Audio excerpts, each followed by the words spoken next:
What's up, guys? This is the Steel Voice. Let me open this. Check out you guys for another video. Hold on. In this video, I would like to say I'm sorry for my week 2 uh, upload videos and recap are not uploaded to YouTube because I had computer-related issues at the time. Now that's fixed. Let's move on to week 2. Sorry, week 3 of the season. Okay, let me pull out my tools. Here we go. Documents, pictures, documents. Week 1 picks, okay. I'm not going to review them because it's pointless. I will also be discussing at the end of the video my game, the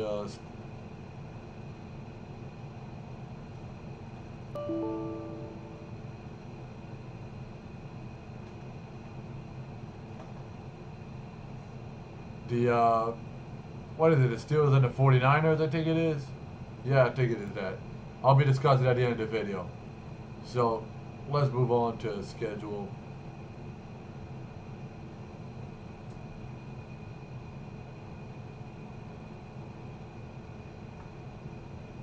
I don't see nothing here, man. This thing is sucking.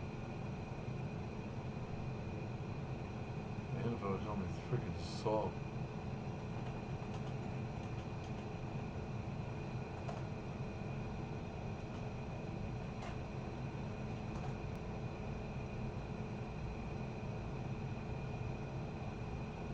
No.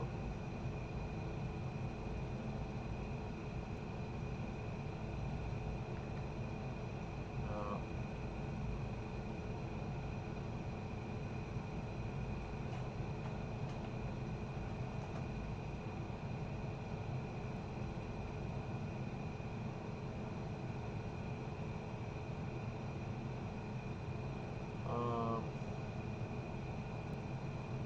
No.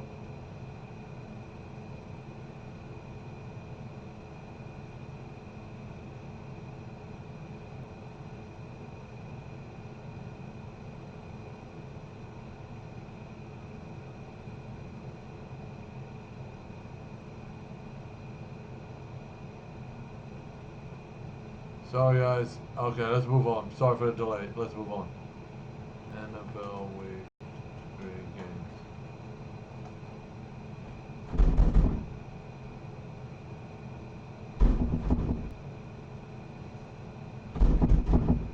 So for week 3, starting Thursday, we have the Titans and the Jaguars. So this game, I'm gonna rely on Tennessee winning this game. I mean, they shellacked the Browns in week 1.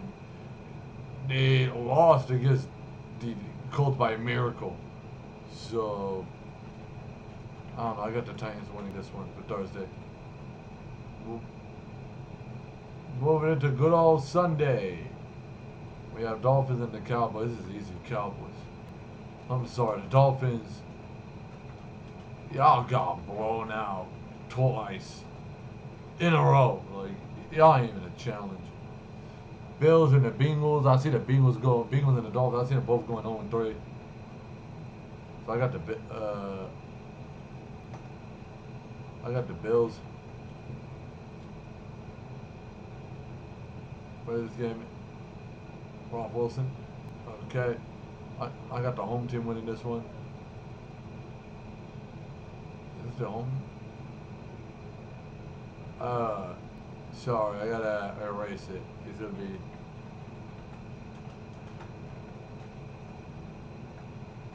It's the away team here. Bills versus Bengals. Bengals are taking the L seriously. Like, I'm sorry. Andy Dalton, he's just. Woo! Nothing to describe that. He ain't nothing cool. Lincoln Financial Field, we got the Eagles and the Lions. I got the home team, the Eagles.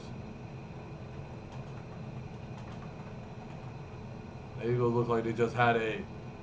They lost by a miracle touchdown by Julio Jones, and then, it was a contested game, but I think they're going to come back and win against the Lions. We got the New England Patriots versus. This is a bye week, I guess. The Jets are like. It's the Patriots versus the Patriots practice squad. So I got the Patriots winning this one. Sorry, the Patriots are gonna abuse you. Falcons and the Colts.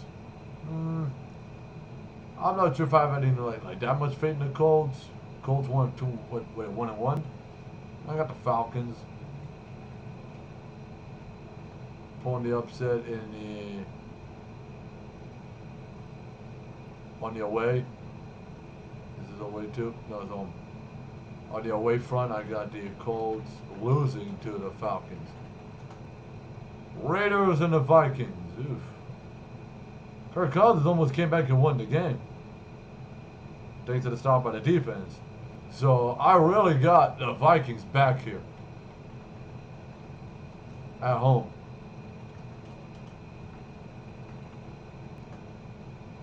I really got the Vikings back. I think they can do it. Ravens and the Chiefs. Oh, damn it. I got the Chiefs here. Much as I like the Ravens defense, oh, come on, man. It's in KC. KC are like unbeatable in that place. Broncos and the Packers. The Broncos might as well join the 0-3 squad. So I got Green Bay there on the road. It's a road game. Ooh, it's a home game for the Packers. Damn. I got the Packers at home. Yeah. You got the Panthers and the Cardinals. Oof. This game's gonna be boring. I got the Cards. Panthers about to join the 0-3 squad also. I got where is this game at? I think it's in it's a Cards home. I got the Cards winning that one. I know the Panthers are looking sluggish, and I believe Ron Rivera needs fired. He sucks. Giants and the Buccaneers. Yeah, not a boring game. I mean, who gives a shit who wins? I mean, the only thing that's going to be at least an upset is if Daniel Jones starts. So, should I take a pick on Daniel Jones? I'll go with Daniel Jones here. I got the Giants winning by a very, very close game. Very close. We're talking like field goal or something like that. Saints and the Seahawks. I got the Saints. I don't know about Teddy Bridgewater. But consider the Seahawks barely escaped a win against Mason Rudolph. It's going to be tough. I got the Seahawks winning at home. I don't see the Saints winning.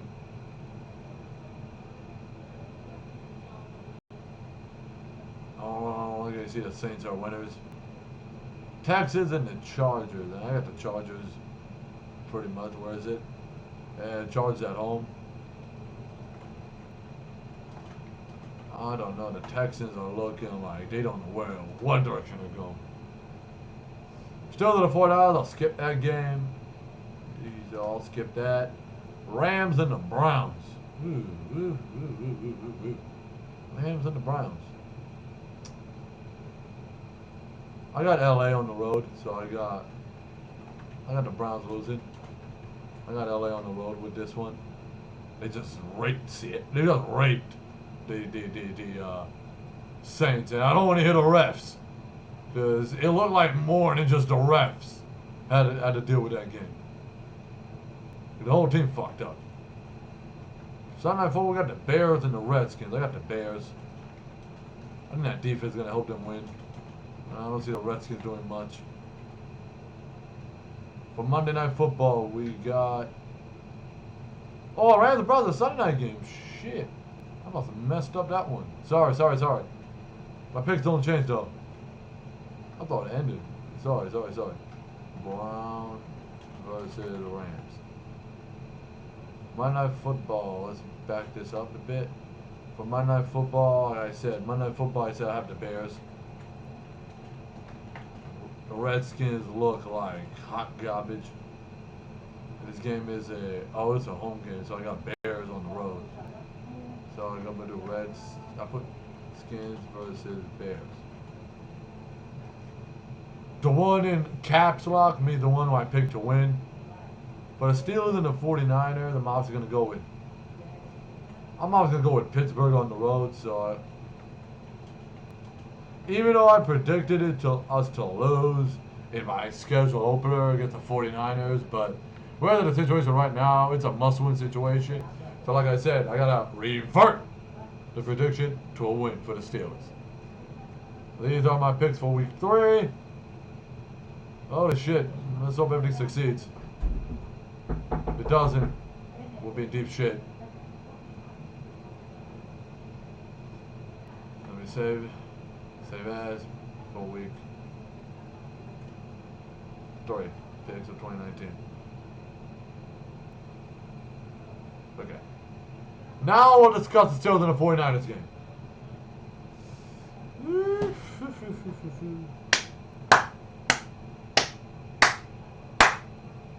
Connor's out.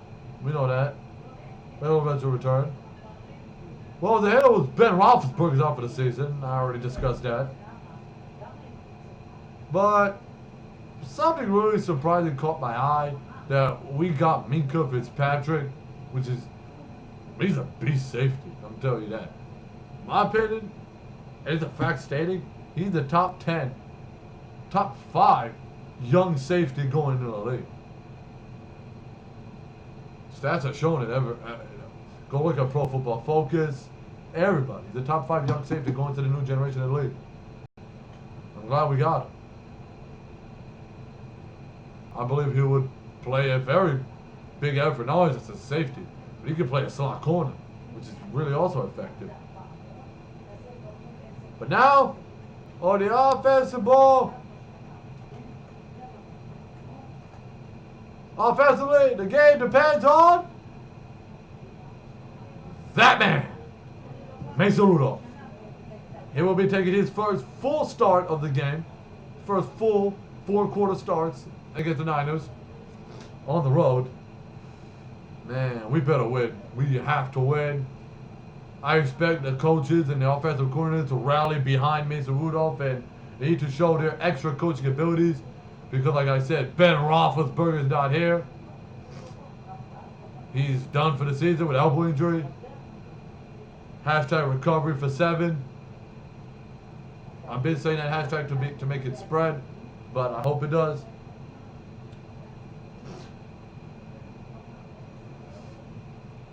Defense needs to be more consistent. After I recapped after I rewatched some of the highlights for the Week 2 game, the defense was looking a bit lackluster in the 4th quarter. They weren't looking too good. The offense and the defense just pretty much have to get in rhythm. Considering this, a lot of people say, "Oh, Jimmy Garoppolo's this, Jimmy Garoppolo's that." No. We are talking about the 49ers, who came back to back in blowouts.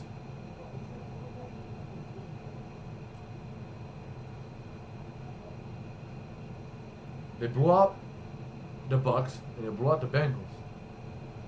And if you know, Bengals Week 1 had a competitive game against the Seahawks. Seahawks won that game by miracle. So the 49ers are no joke. They're no joke. And plus, we are going to be facing the best tight end in the NFC in George Kittle. That man has the same play style as a Tony Gonzalez, Shannon Sharp. He acts Antonio Gates even. He acts like that on the field. He can catch medium, deep passes, and he can hurl blocks. That man is pretty much the driving force of the 49ers offense. George Kittle.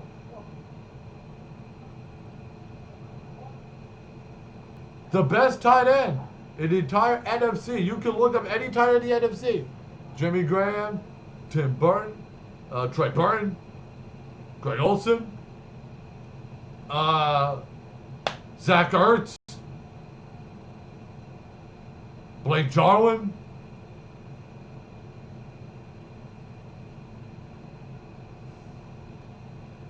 You can look up all these tight ends from the NFC. Hawkinson, DJ Hawkinson, any one of those guys. Any tight end you can look up in the NFC. The best one is in the 49ers, and it's George Kittle. That man is unlike any tight end in the league. He's a unique breed of tight ends, George Kittle. So that's what the Steelers need to watch out for. That man, if we do not stop the middle routes, it's like the slant routes, the corner routes of George Kittle, the man's going to end the game for us quick. The man's going to light our defense on fire. And we cannot have that as a Steeler unit. That's the one man I am pretty much afraid of going into that game. George Kittle lights up. He lights up. Call it a loss. Call it a loss. That man is a beast. Jimmy Garoppolo, he's a good passer. But as soon as you give him, you allow that Garoppolo to Kittle connection on the offensive side to go too much, turn the game off. Because it's going to be like that all game.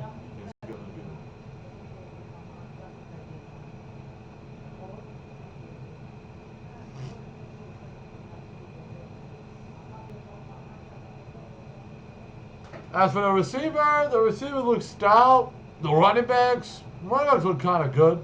Jerick McKinnon, if he's on the team, I'm not sure. Is Jerick McKinnon on the team? I think he is.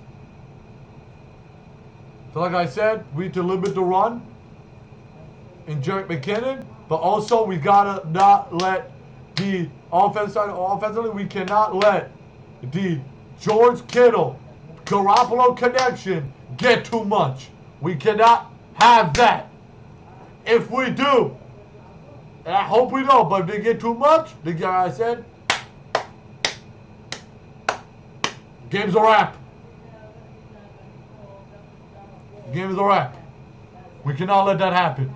George Kittle, if once you don't know who he is the best tight end in the entire NFC currently. In the NFC, he's the best tight end by a wide acclaim of sportscasters. He's better than Vanette. He's better than Disley, Graham, Burton, Ertz, O.J. Howard, you can say, if he's on the team. Greg Olsen, Blake Jarwin. What the Rams tight end is? I gotta check that out. Hawkinson, Kyle Rudolph. George Kittle is better than them. Why? He's a unique breed of tight ends. He's a tight end, you're talking unique, like a Tony Gonzalez, like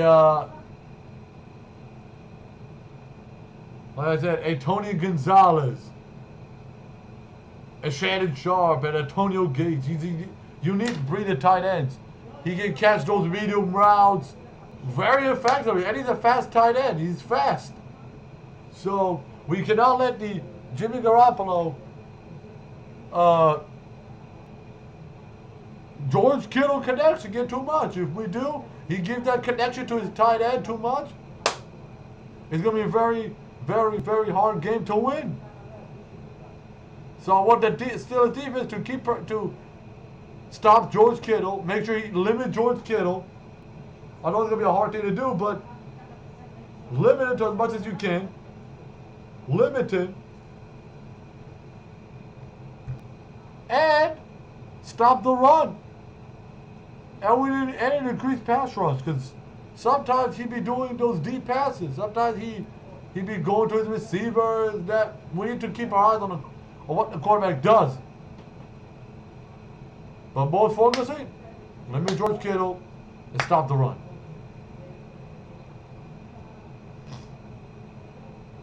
Whereas with the defensive side of the 49ers, what the offense needs to do is, I know it's on the shoulders of Mason Rudolph and all, but the offense, needs to get consistent. The Seahawks have a balanced secondary, kind of like a balanced secondary.